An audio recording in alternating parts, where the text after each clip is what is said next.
Hello, everyone. Welcome to episode 5 of Fuller Files, the official podcast of the Syracuse Pulse. I'm Rocco the host of Fuller Files and broadcaster for the Syracuse Pulse. As you know, throughout the season, I'll be sitting down with Syracuse head coach Peter Fuller, as well as some members of the roster to keep you up to date with everything you need to know about the team. And joining me at this time is the man of the hour, the head coach of the Syracuse Pulse, Coach Peter Fuller. Coach, thanks for joining me today for the 5th time. And again, on another high note, just like the last time, a win from the Independent Cup, which we'll get into in just a moment. But other than that, how are you doing? I'm good. Rocco. Just with what you've just said right there, I guess that means we need to be doing this every week. If that means we're going to win every week, so every week we do it. So we've got to make sure that happens. Of course. Now, I mean, hey, why don't we just get started with what just happened in that case. So last week you come off a couple of tough losses in a span of about 3 or 4 days. That Sunday game on the 17th against Michigan, tough 2-0 loss. And the Chattanooga game, holding them to just 1-0 in that very, very hot Wednesday afternoon. Yeah. How are you able to take what happened there and translate that into the Independent Cup win? Well, again, I think it's obviously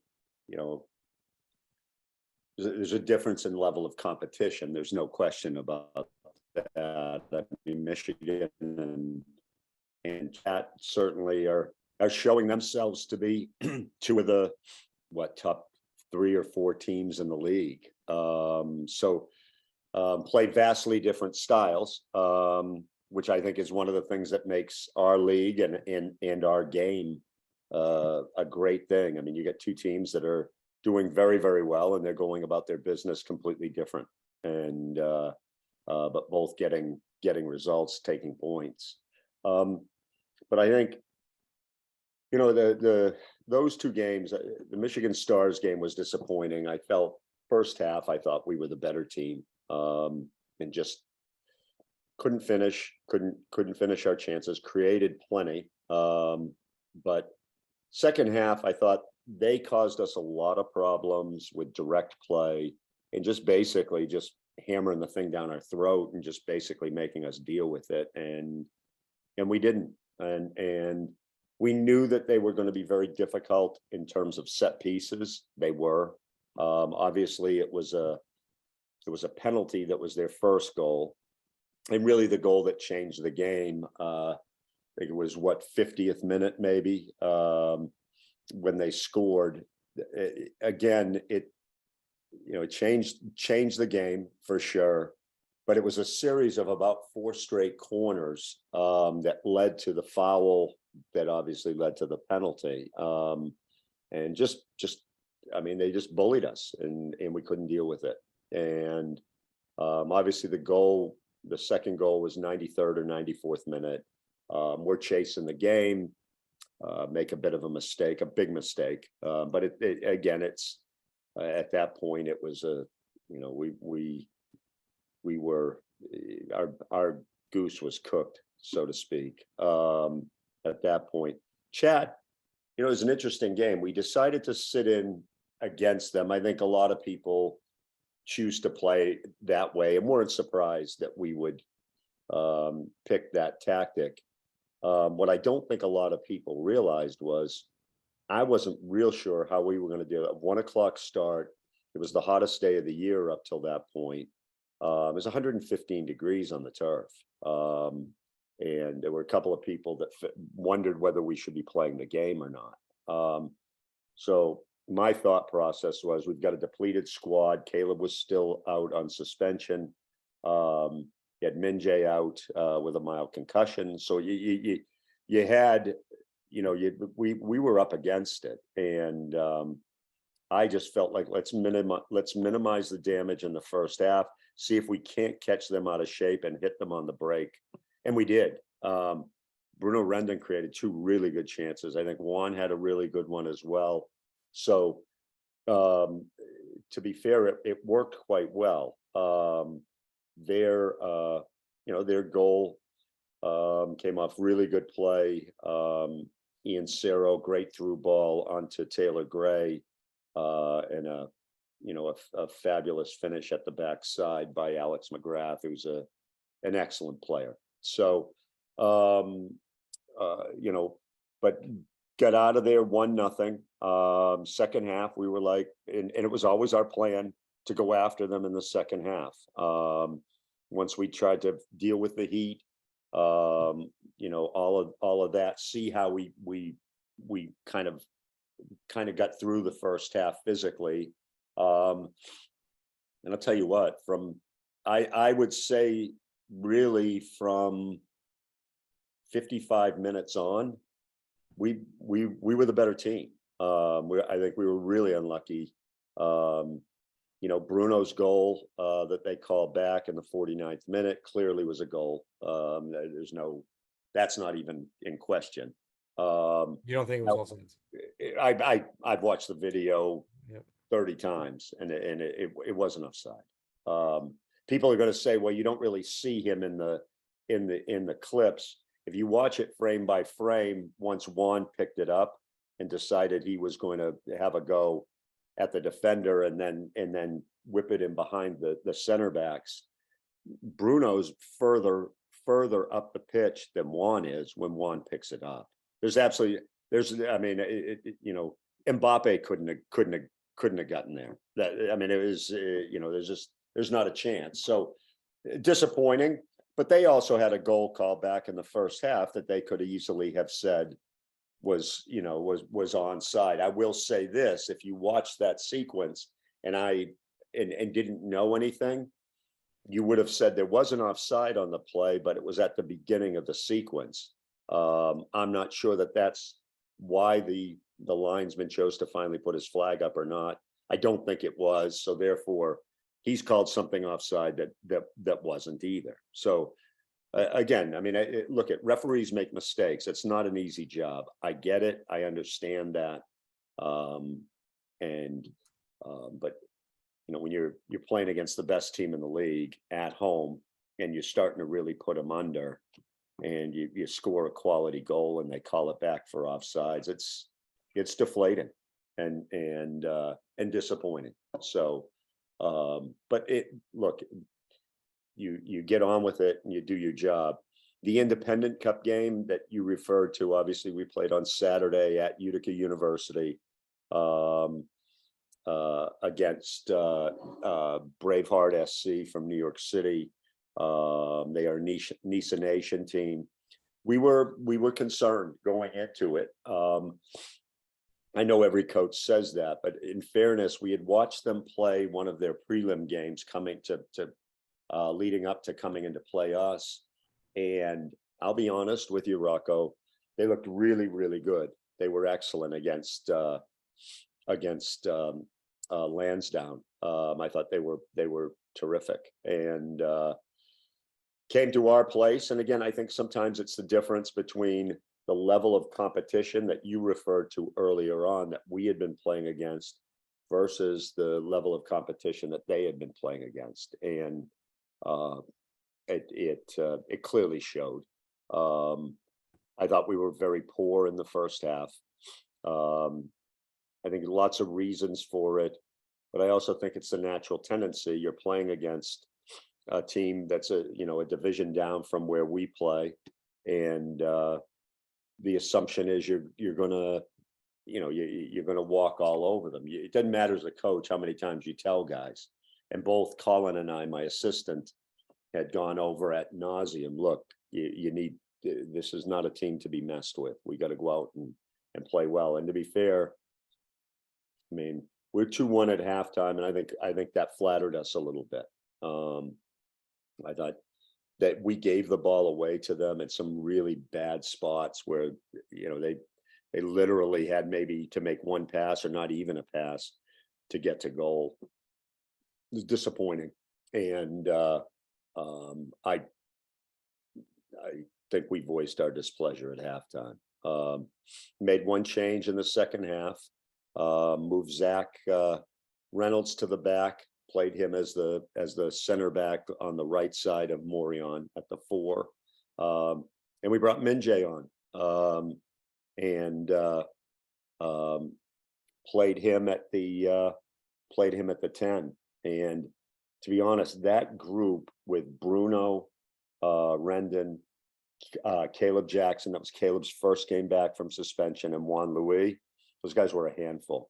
And there's a lot to like in that group. One thing I would say, a lot of people haven't seen much of Bruno, and Bruno's taken some time to get used to, he's originally from Cuba, spent most of his time here in the States in Miami. Let's face it, Syracuse is real different from Miami. Is learning English, and gets better and better every day, but it's still not an easy thing for him. And took some time tactically to start to figure it out at this level. And I'll tell you what, he's started to blossom. I mean, he's terrific against Chattanooga, and I thought he was really good again the other day. He presses well, he's athletic, he's great in the air. And he's a handful because he's still learning the game a little bit.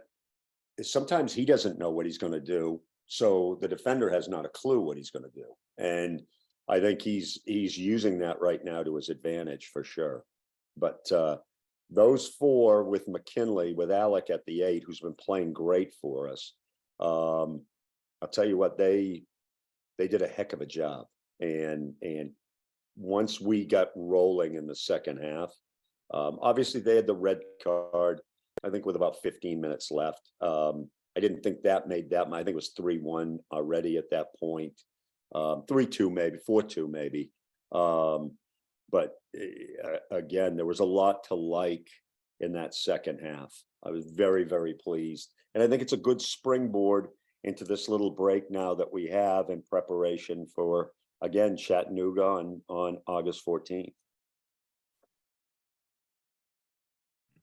And you mentioned Chattanooga, the game going into, of course, on August 14th. So you've played Chattanooga already a couple times now. 3 times. Yeah. What Yeah. what would you say is probably the biggest thing that you've learned from them that you could probably make the third time a charm? Well, they're obviously they're excellent in possession, and they're a possession-based team. Everything that they do is based around keeping the ball and keeping it for long periods of time, not being too concerned about how quickly they get into the attacking half of the field. But I will say this, when they do get into the attacking half of the field and they decide to play at pace, they're very, very good. I mean, they've got, with Taylor Gray up front, Marcus Nagelstad, obviously, Brett Jones, Alex McGrath coming out of midfield. They're a handful. And but they're very, very good at basically lulling you to sleep in a lot of ways, in terms of their possession.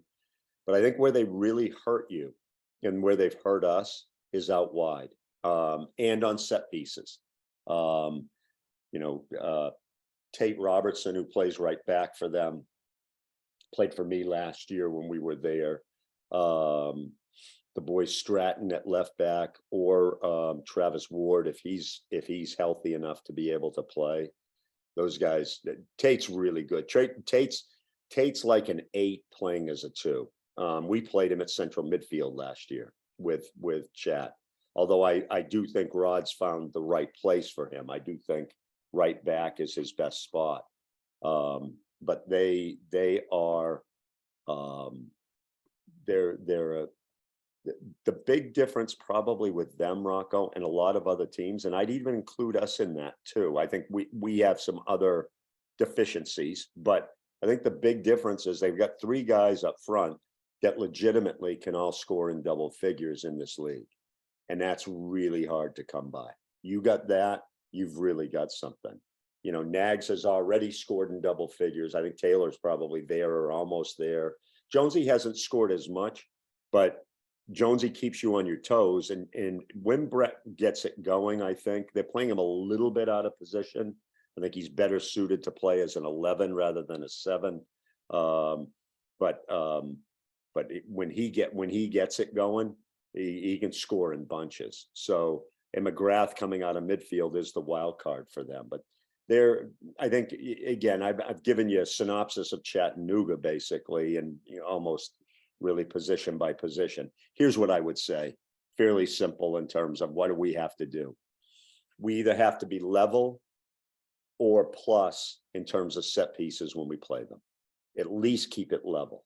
The second thing that we have to do against Chattanooga is be able to press them further up the pitch. When you let them have half of the field and then concede that, and then let them have the ball, and they get into a rhythm, they're going to cause you problems, and they're going to create some issues. So we've got to get. I think our pressure has to get further up the pitch. At least start picking up about the, at the top of our attacking third, their defending third. And then I think take advantage of not just our opportunities, but I think you have to keep the ball against them. I think you have to fight fire with fire a little bit, Rocco. Make them defend. They don't defend very much. And the truth of it is, if you can keep it and you can get the possession down to 60-40 them, 55-45, which is about what it was when we were when we played them the second time in Chattanooga. You got a chance to break them down, because they have, when you have the ball 70% of the game, means you're defending 30% of the time.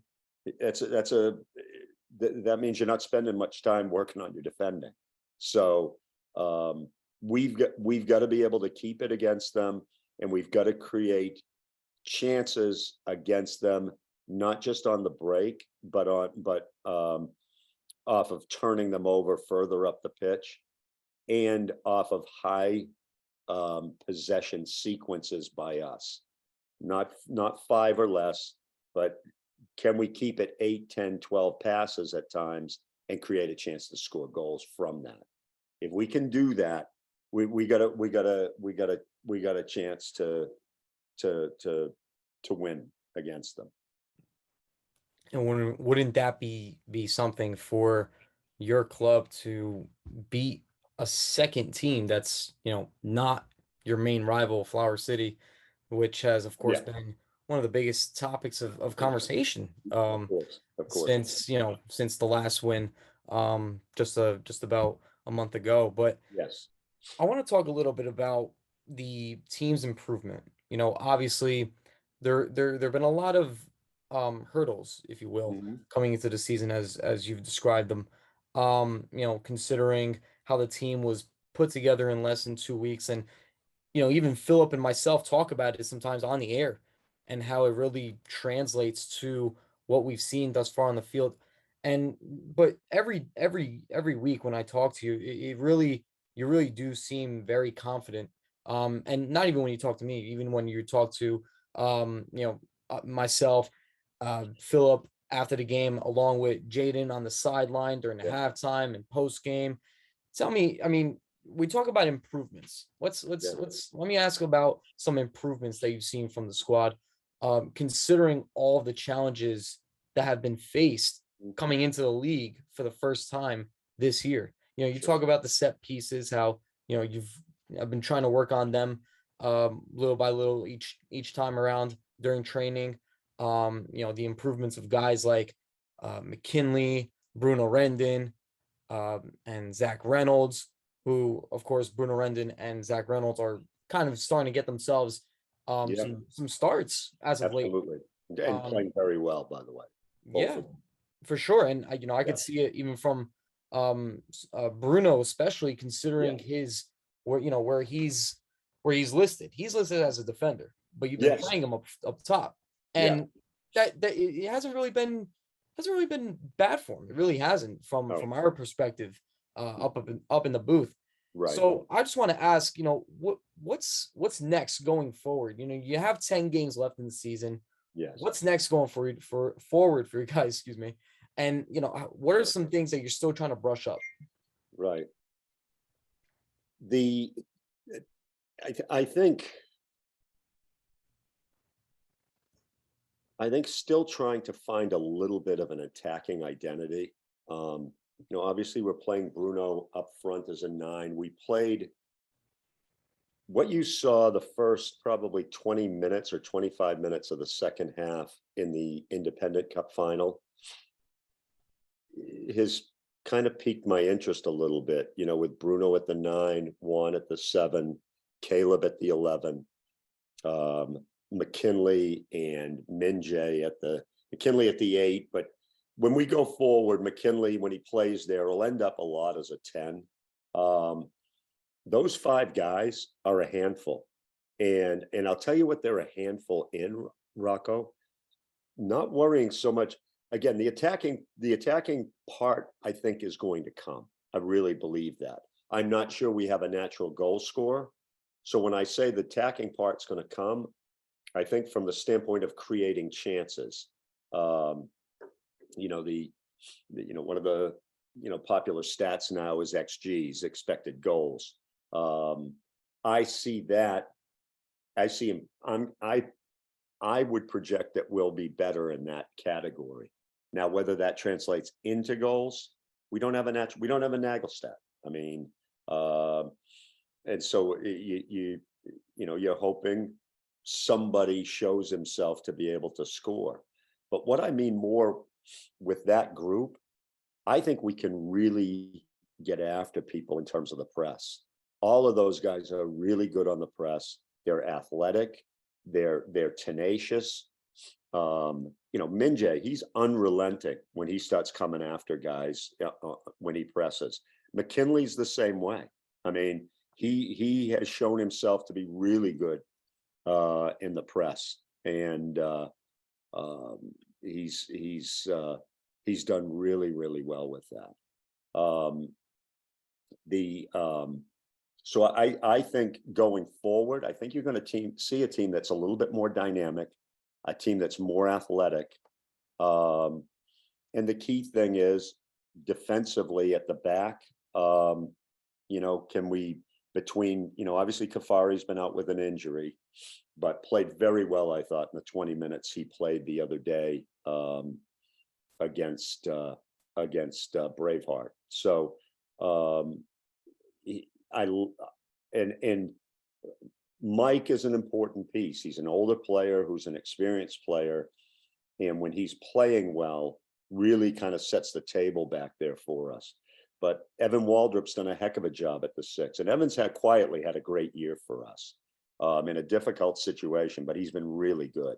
I don't think it's a stretch to say he's clearly been one of our five best players. I think you can make a case he's been one of our three best players. He's a quiet guy who goes about his business, does his job, but he is such a good midfield player. And both him and Zach Reynolds help us so much in possession because they're so good in possession. Know how to settle things down, know how to speed it up a little bit. Zach in particular is great on the big diagonal switch. So I think because of it's a long answer, I know that, but I think we're going to be more dynamic going forward. And I think because of the renaissance of Rendon and Reynolds, I think you're going to see a team that gets a little bit deeper because of those two extra quality guys you're bringing into the mix. And I think a team that you're going to find when we get on the ball in possession is going to be able to keep it far better than we've done in the previous 2 or 3 months.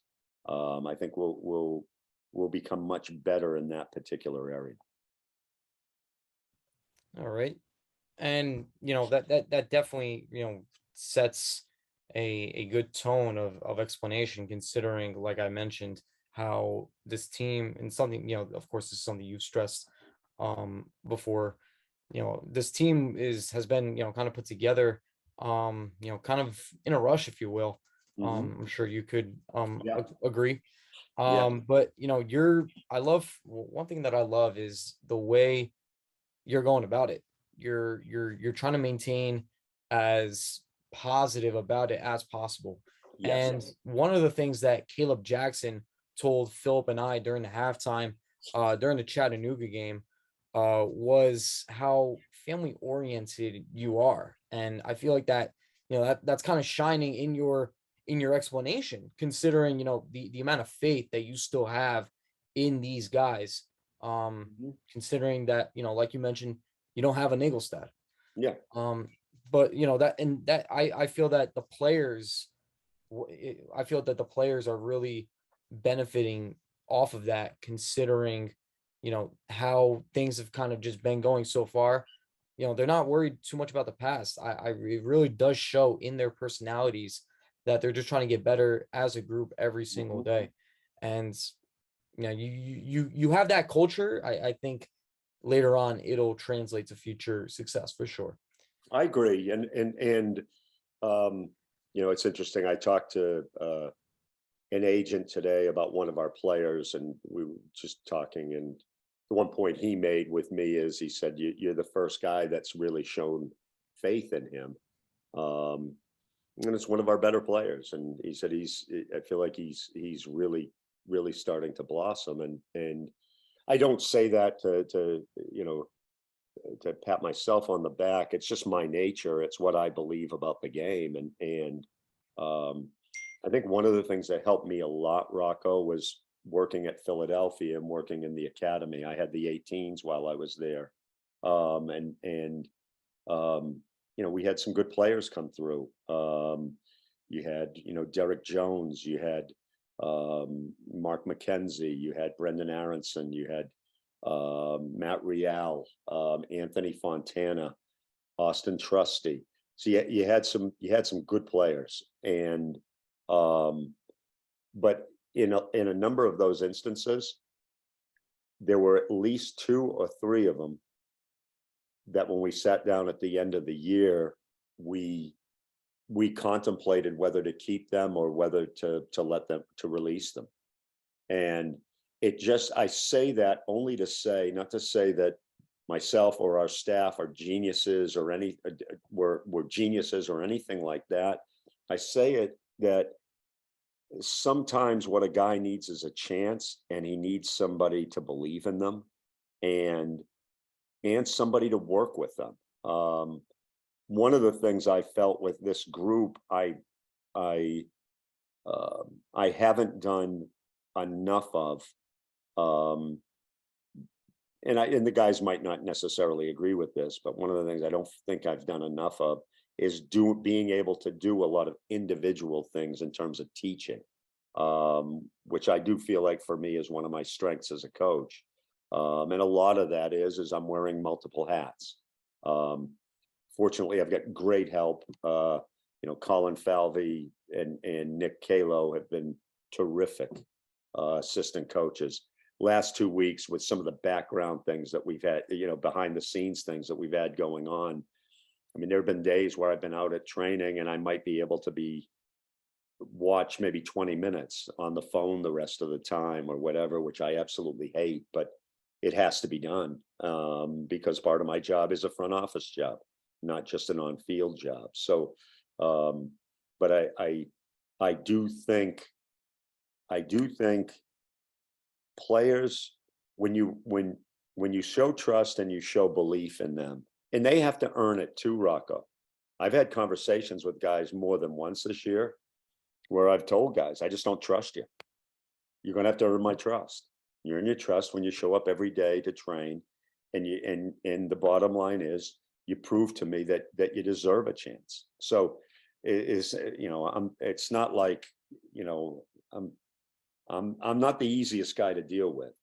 I do expect quality performances. I do expect professionalism, but I also think when you see something in a player, if you really believe that you're right and that a guy has ability and can play and maybe move on to the next level, you don't give up on them right away. You give them a chance, and you try and figure out what's going to make them tick, and flip that switch for them. And it's not a perfect science, but I do think, going back to what KJ said, and I think it's well said, family.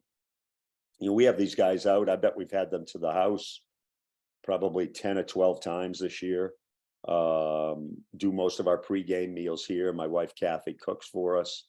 So so there's we take good care of the players. We look after them, and but a lot of the reason for doing that is not only for the cohesion of the group, but also for them to learn about each other and to get used to being with each other, playing with each other, but for me to get to know them. That's huge. And that's not something you can do in 2 hours of practice. It's time. It's that other 22 hours of the day where you really find out what makes guys tick. And speaking of trust in others, and by the way, I mean, that's before I get to the next kind of deal here, I think that's awesome that your wife, of course, chipping in to She's tremendous. And tremendous. we will have been married 39 years on the 7th of this month. So there's nobody that deserves a Purple Heart more than my wife. I can tell you that right now. So and we've always looked at this as a partnership. So but she does a great job, and I think contributes a lot to that family feel. Viewers and listeners, do you see what the beautiful game does? I mean, that's amazing. But going back to what, like you mentioned, trust in players. I want to kind of shift over to our player spotlight tonight. A guy who I'm going to be talking to later on. That's Daniel Gagliardi, one of the newest guys on the roster, probably still the newest thus far. He is. Coming, you look at his background, excuse me, going 32nd overall in 2020 in the MLS draft. Yep. For the Vancouver Whitecaps, and now he's here in Syracuse, with in Nisa with the new club. He was picked up midway through the season, as a second goalie, of course. And at first, it kind of looked as though it was kind of an alternation between him and Macklin, considering how skilled each of them were. Right. It was kind of, from up in the booth, it was kind of hard for Philip and I to kind of identify who the main starting goalie was, considering how skilled both Macklin, Robinson, and Gagliardi are. Yes. Talk a little bit about Gagliardi and what he's brought in goal for your team, and just of course, for the club. Well, I felt very fortunate we were able to get Danny. I had tried to get him at Chattanooga actually 2 years ago.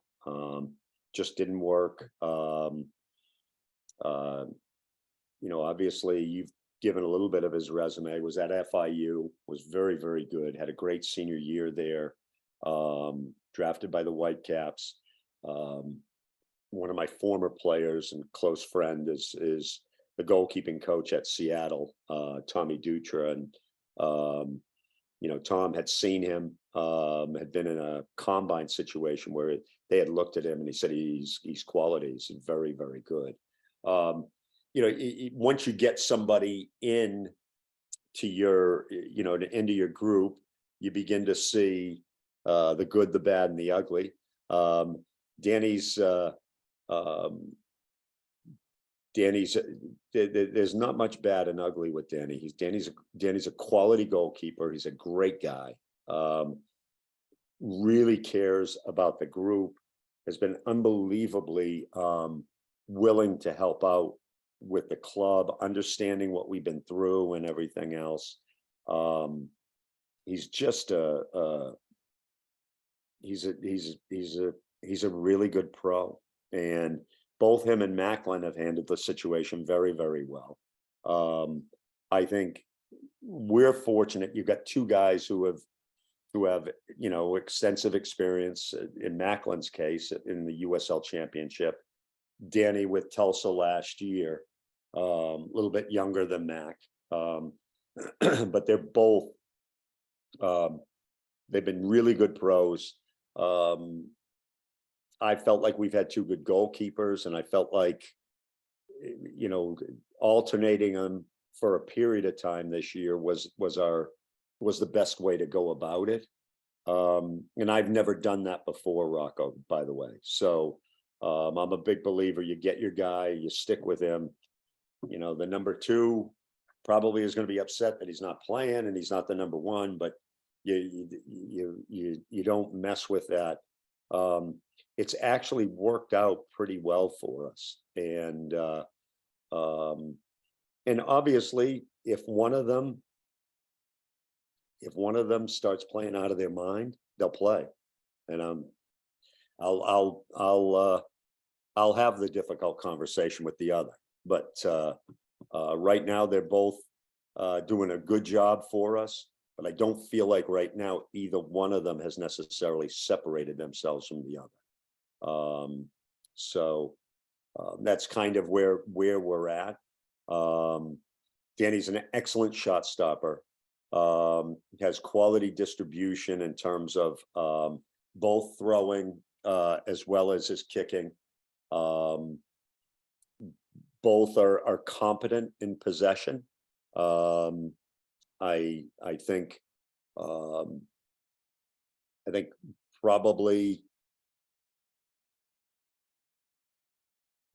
the things that each are good at and not good at probably complement each other, actually. So it's in that sense, it's kind of a good mix, a good marriage. So but we're fortunate with both of them. But Danny's a great guy, and you're going to enjoy your time with him tonight. Very interesting background. I won't spoil that. Let you guys have some fun with that. But he's tremendous. We're real fortunate to have him. Can't wait to hear about his background. I mean, if you're gonna say it's interesting, then it's probably interesting. It's interesting. You'll like it. You'll like it for sure. I can't wait to sit down and talk with him. But nonetheless, I mean, it's been another great time talking with you, Coach. Thanks again so much for joining us, joining me, of course, and doing this for our listeners and our viewers. And of course, you have 2 weeks to rest. You and your squad have 2 weeks to rest up for another big Chattanooga game in a week from now. Of course, that'll be on August 14th, of course, at Laser Stadium at home. Yeah. Hoping that, of course, we're all hoping that the third time's the charm, of course, and we'll see what happens.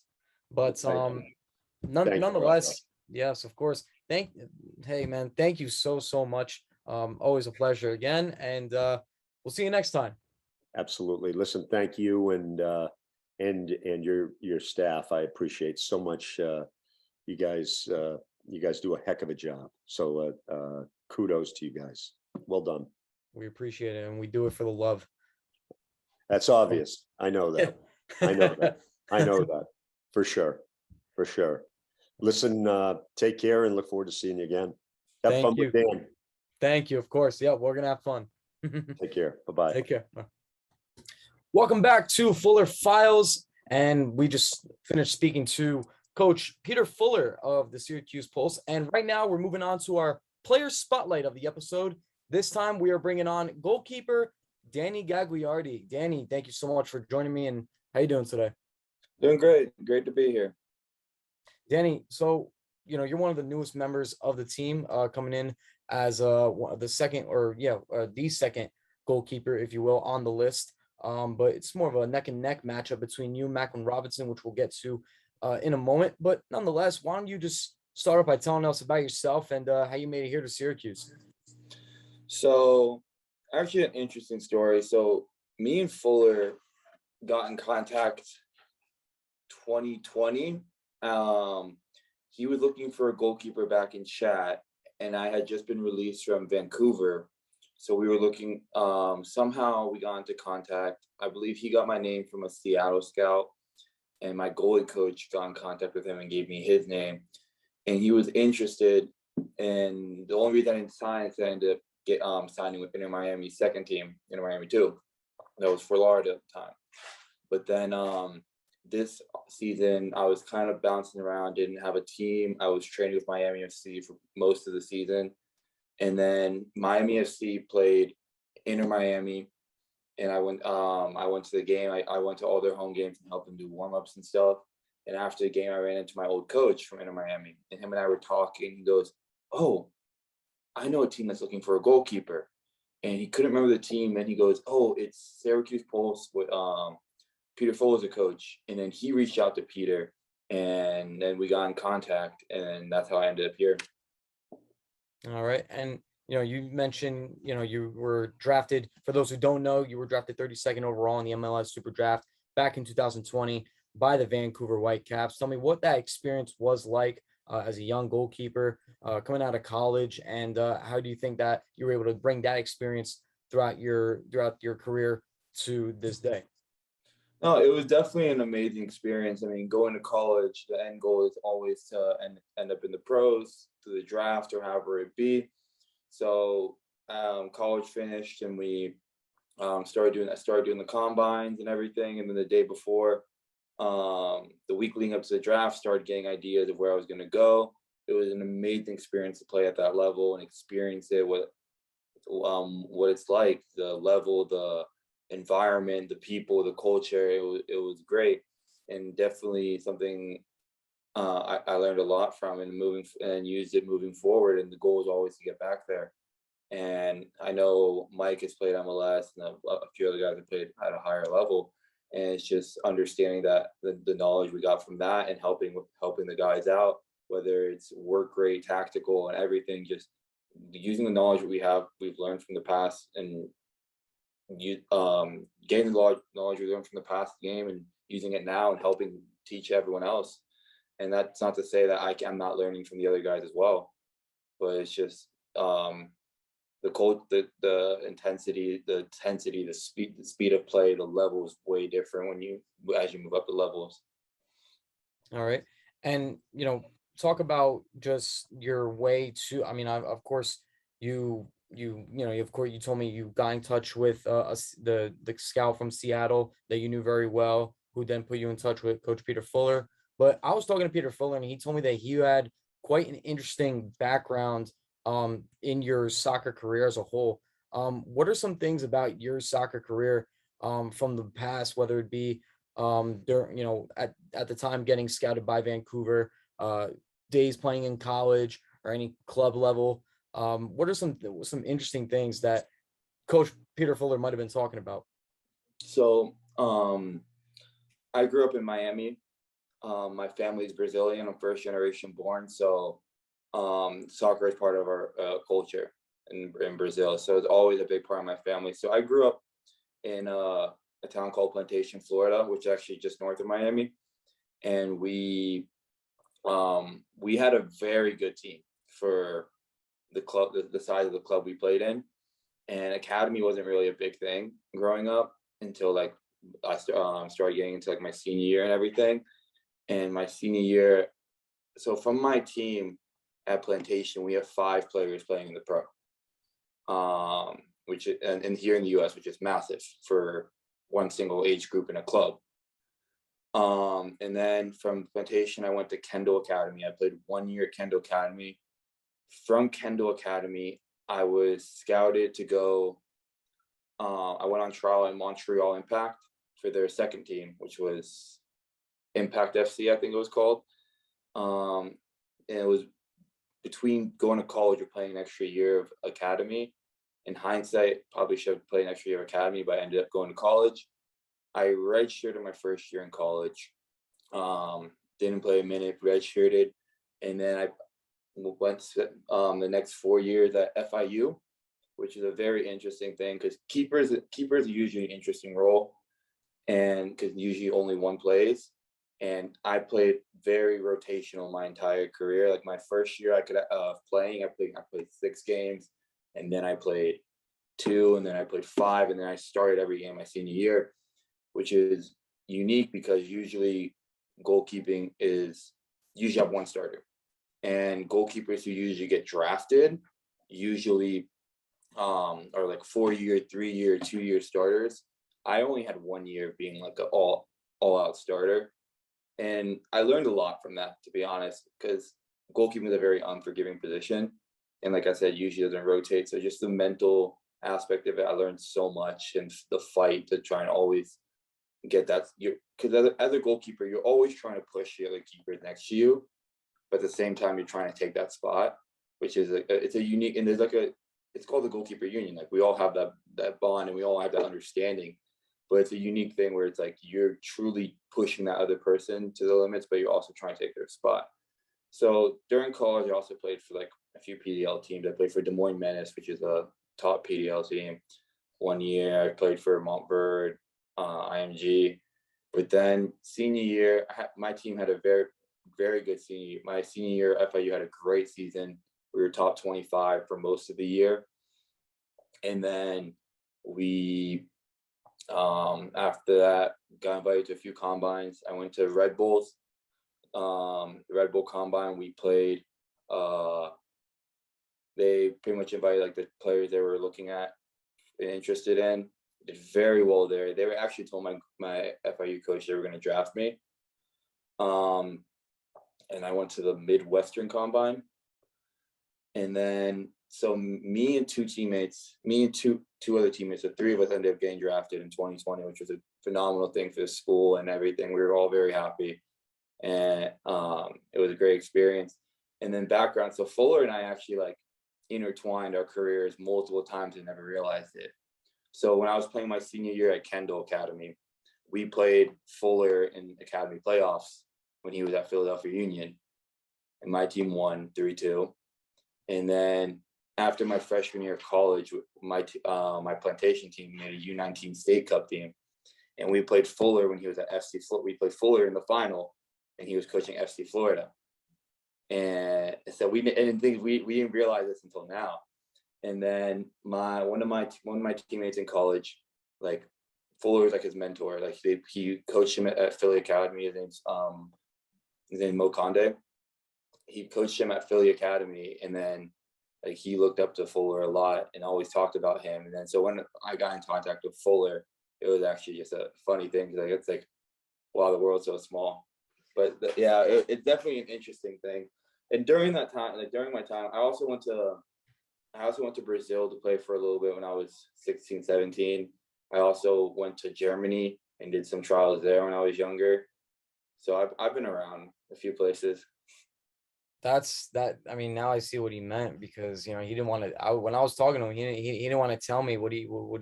I was like, what's so? I mean, of course, soccer players, professional athletes, journeys could definitely be interesting. But I mean, between intertwining with your current head coach to playing in 2, 3 different countries and going to a couple different combines for the top flights, teams.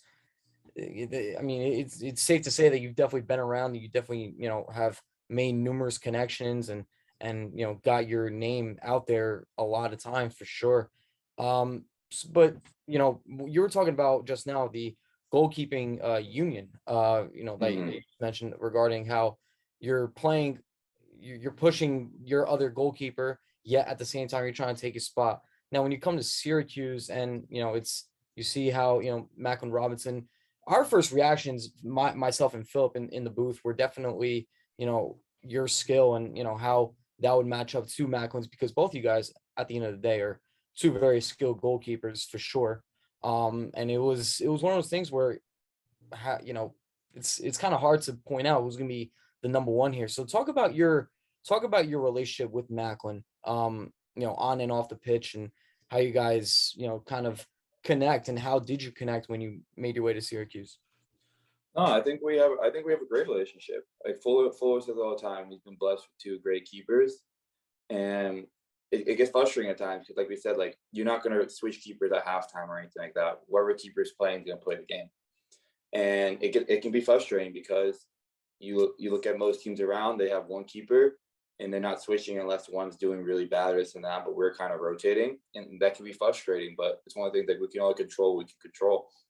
We can only control our performance and how we react to that. and Mac and I are great.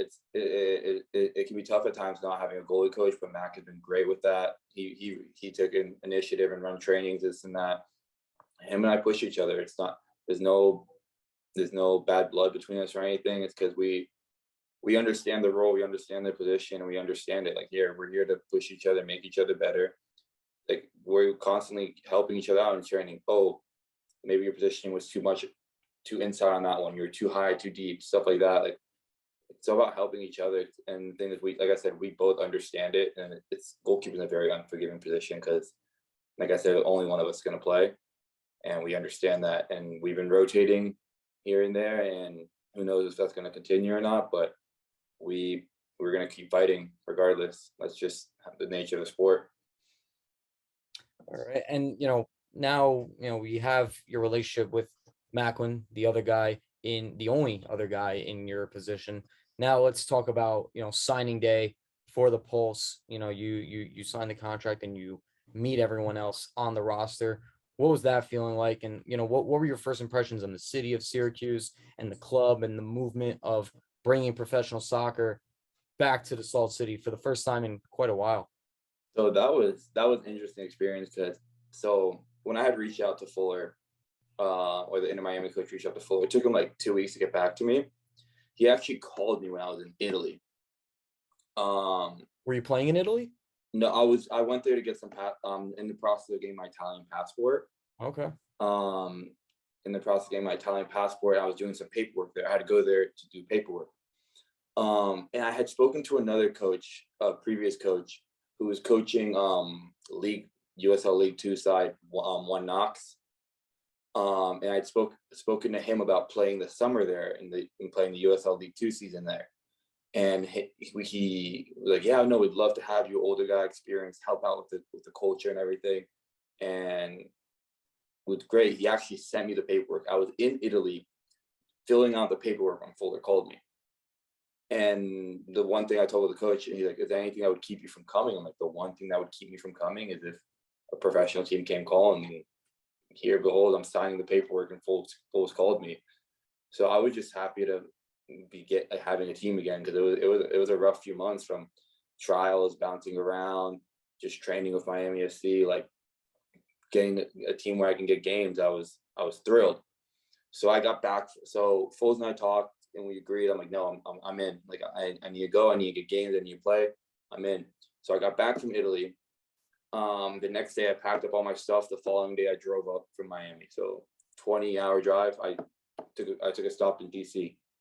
So that was, and then I think they sent me my contract when I was driving. So then I got there after 2 days of driving, trained the next day, was dead from the drive, obviously, but I was like, okay, here I am, ready to do it. Like, ready, take on this journey, take on this challenge. Like, here we go. I was here for 3 days and then I had to go back home for jury duty. And then I think I actually ended up signing the contract when I got back home in Miami, and then flew back again for the season. The guys have been great. Everyone's was friendly and welcoming. I think we have a good group, a very cohesive group. It was very, like I said, very welcoming. I was just happy to be on this journey again, having a team, and like I said, taking on a new challenge.